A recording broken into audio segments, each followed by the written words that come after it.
तो बीमा की सहायता से विभिन्न राशियों के बीच में संबंध स्थापित करना, ये हमें सीखना है। ठीक है, बहुत सारी राशियाँ होती हैं जैसे एक दूसरे से जुड़ी होती हैं।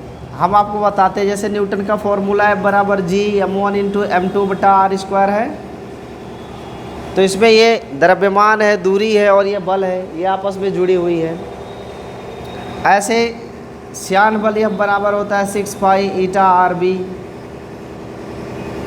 इसमें भी 1 2 3 4 राशि आपस में जुड़ी हुई है। किसी पेंडुलम का आवर्तकाल T बराबर 2π√L/G होता है। इसमें L, G और T आपस में जुड़ी हुई है। हम बीमा की सहायता से इनके बीच के संबंध को व्यक्त कर सकते हैं, लेकिन इसकी लिमिट है कि 2 से अधिक राशियों के बीच में संबंध स्थापित करना थोड़ा टफ हो जाता है।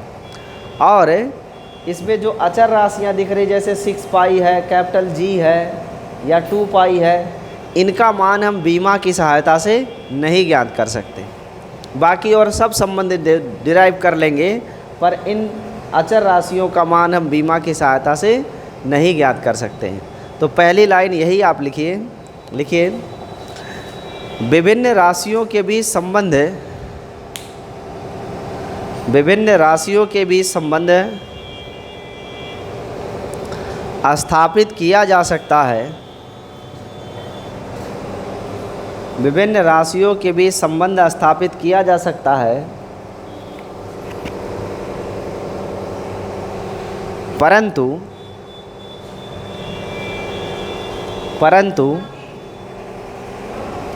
समीकरणों में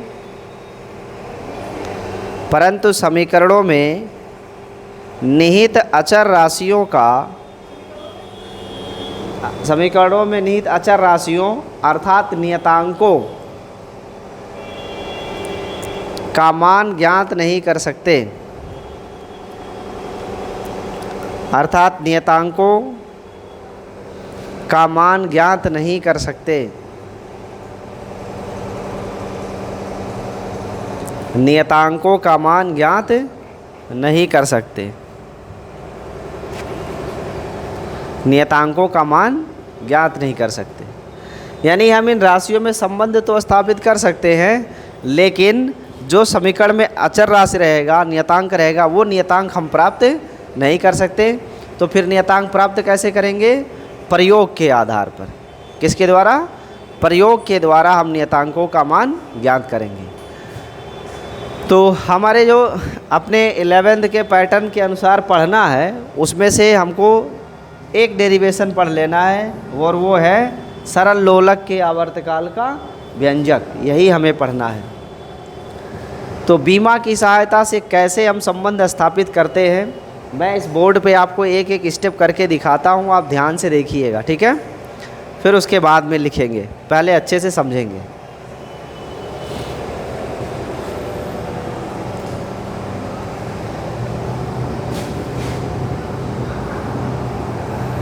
हम एग्जाम्पल लेते हैं। एग्जाम्पल लिया गया क्या कि सरल लोलक का आवर्तकाल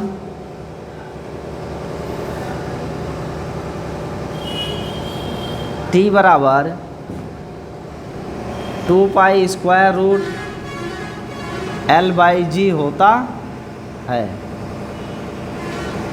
सरल लोलक का आवर्तकाल T बराबर 2π × होता है। ये हमें सिद्ध करना है, और वो भी किसकी सहायता से? बीमा की सहायता से। कैसे करेंगे? सबसे पहला स्टेप 1, मान लेंगे, माना कि आवर्तकाल T लंबाई L की घात A तथा G की घात B पर निर्भर करता है। सबसे पहला स्टेप होगा कि जो राशियां रहेंगी उन राशियों को हम मान लेंगे कि उनके कुछ घाते हैं और उन घातों पर अमुक राशि निर्भर करती है। अब निर्भर करती है तो संबंध बनाएंगे। स्टेप 2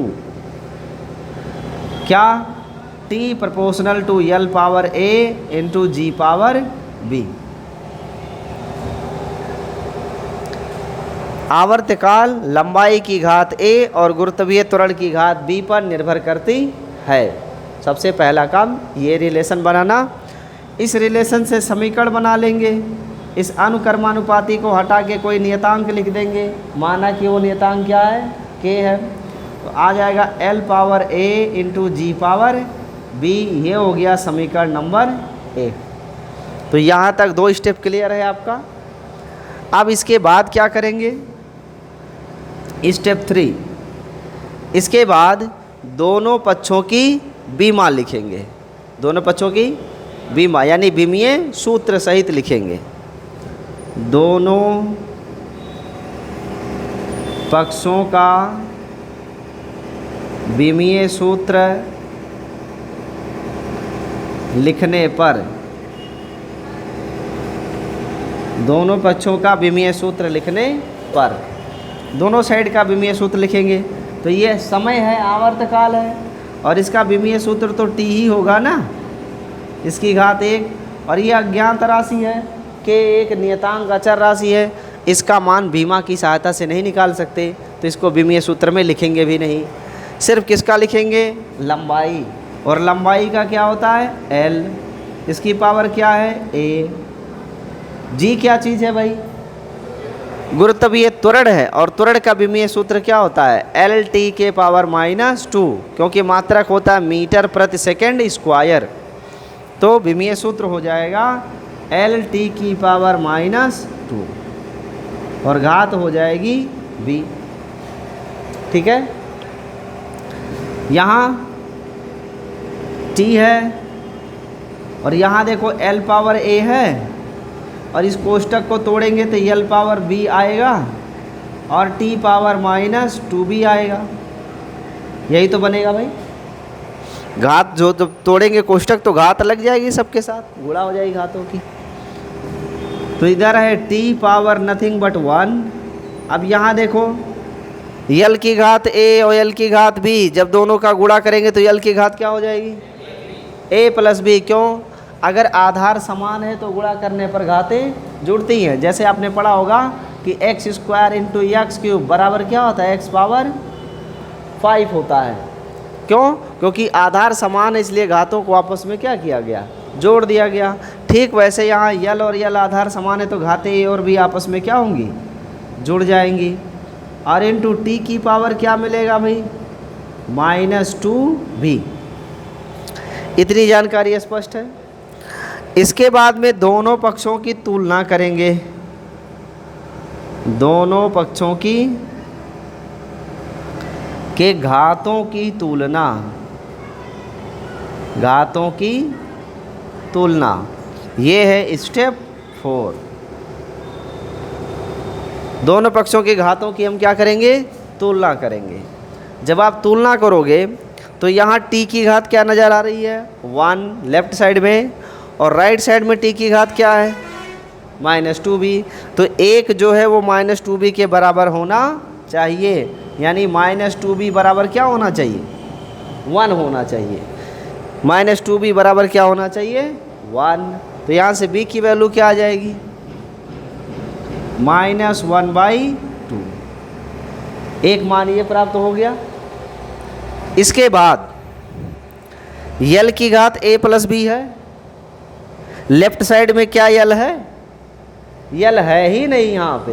तो जब यल है ही नहीं तो यल की घात क्या लेंगे, 0। तो a प्लस b को किसके बराबर किया जाएगा, 0 के बराबर। एंड a प्लस b बराबर 0। तो यहाँ पर b का मान मुझे पता है -1/2। मैंने b की जगह लिख दिया -1/2। अब इस माइनस को पक्षांतर कर देंगे तो आ जाएगा +1/2। तो इस तरीके से जो दो हमने अचर a और b माना था, उन दोनों राशियों a और b का मान मुझे प्राप्त हो गया।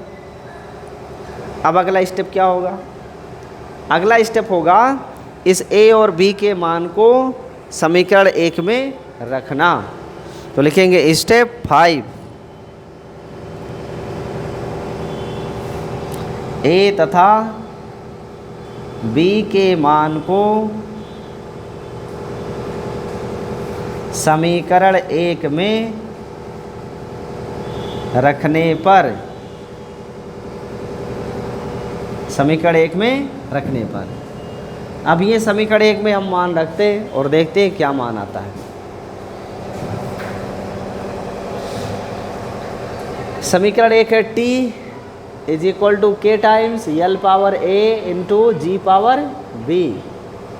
तो ये k तो k ही रहेगा, l की पावर a और a की जगह क्या हो जाएगा भाई 1/2 इंटू जी की पावर b की जगह क्या लिखेंगे -1/2। ठीक है।